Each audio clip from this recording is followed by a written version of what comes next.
Hello everyone, so let's continue to edit some more Fujifilm X-T2 in VSCO. So let's get started. This was the existing shoot with Arial, and let me choose some filter based on the theme. I can choose the HB2 for this one because it has a stronger dark contrast, but I will reduce the HSL for the blue a little bit, so you can see that I'm gonna reduce the blue, but I'm gonna increase the contrast, highlight safe, reduce a little bit more. And then this is the 35mm F1.4, so let me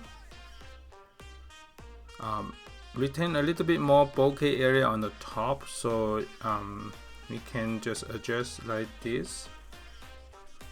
Okay, so and then increase that.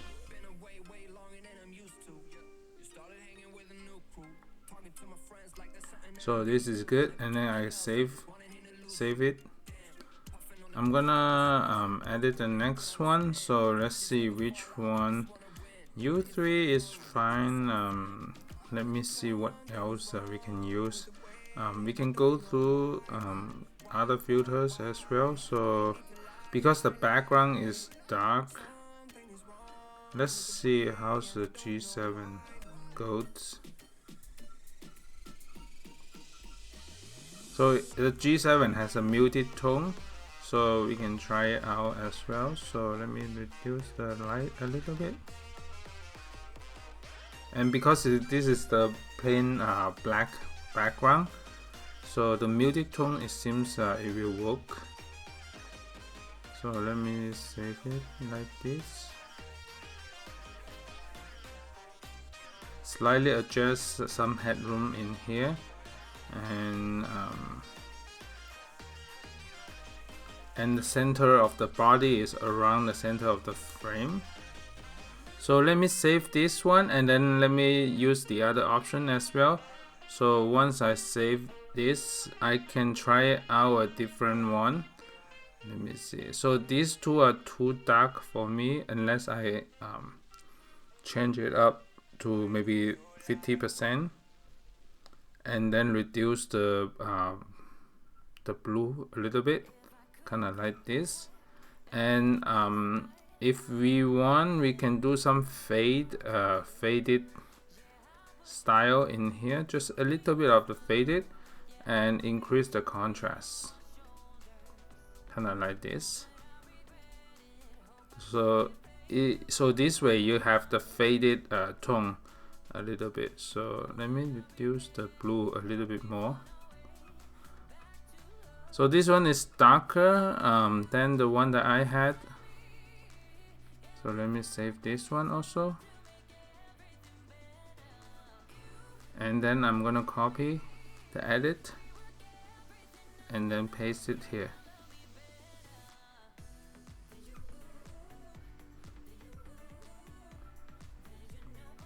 So let me adjust the cropping.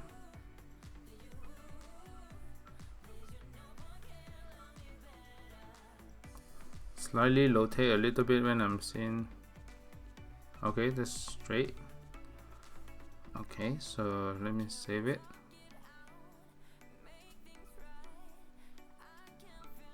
Let me see if it's got save or.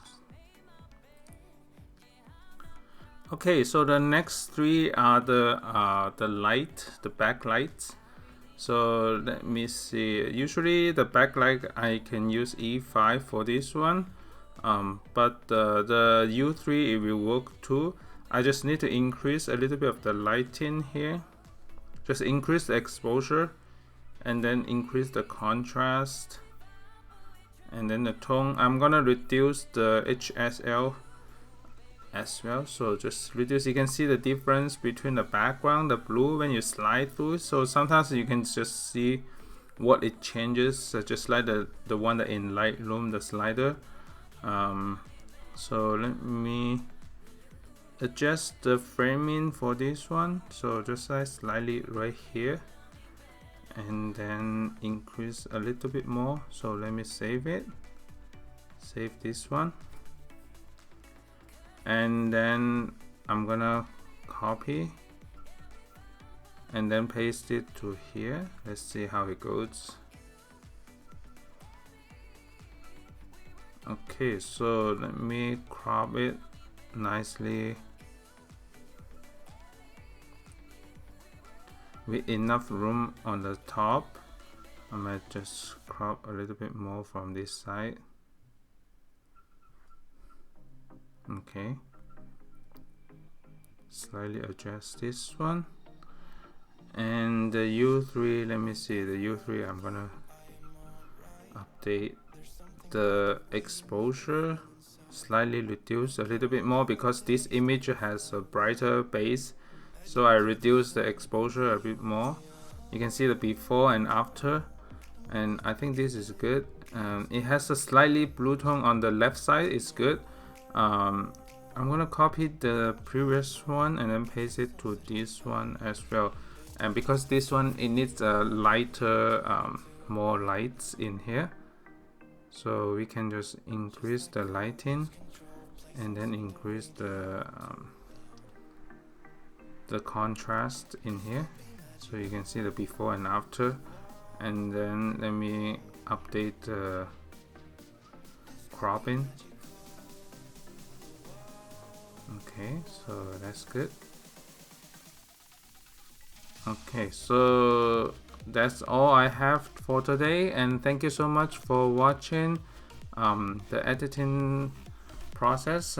Stay tuned for more video coming up. Bye.